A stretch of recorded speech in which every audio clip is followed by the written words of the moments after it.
बोल शंकर भगवान की जय।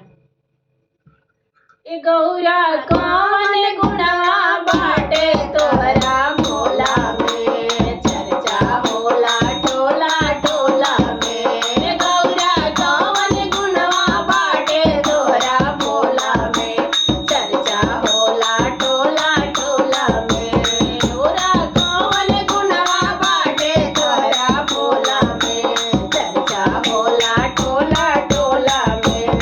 सबके दिहले महल अटारी, अपने रहेले झोपड़िया। सबके दिहले महल अटारी, अपने रहेले झोपड़िया। सखी होई है गुणवा बाटे हमरा भोला में, चर्चा होला टोला टोला में। सखी होई है गुणवा बाटे हमरा भोला में, चर्चा होला टोला टोला में।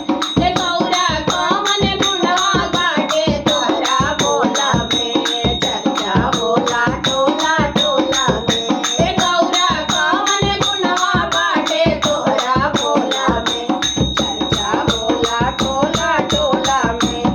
दिहले कोढ़िया के काया, दिहले मीरा धन के माया। दिहले कोढ़िया के काया, दिहले मीरा धन के माया। सखी होई है गुणवा बाटे हमरा भोला में, चर्चा होला टोला टोला में। ए सखी होई है गुणवा बाटे हमरा भोला में, चर्चा होला टोला टोला में। ए गौरा कौन गुणवा बाटे तोहरा भोला में, चर्चा होला टोला टोला में। ए गौरा कौन गुणवा बाटे तोहरा भोला में, चर्चा होला टोला टोला में। ए दिहले बाछिन के लालनवा, दिहले अंधरा के नायनवा। दिहले बाछिन के लालनवा, दिहले अंधरा के नायनवा। सखी होई है गुणवा बाटे हमरा भोला में, चर्चा होला टोला टोला में। सखी होई है गुणवा बाटे हमरा भोला में, चर्चा होला टोला टोला में।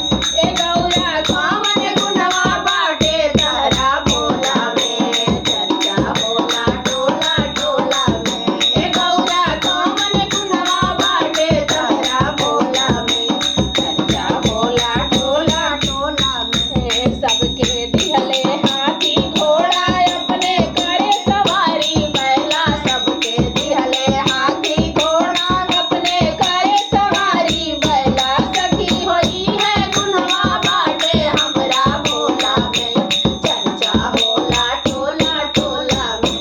ए सखी होई है गुणवा बाटे हमरा भोला में, चर्चा होला टोला टोला में।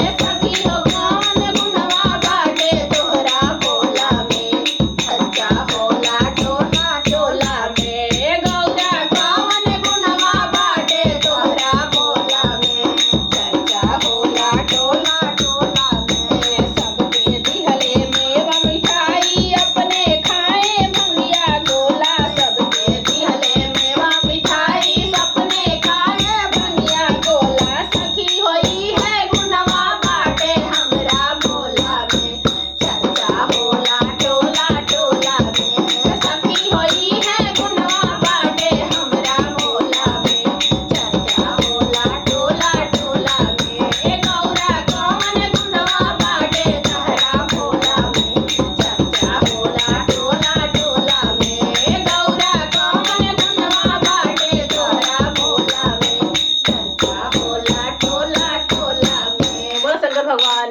की जय, माता पार्वती की जय।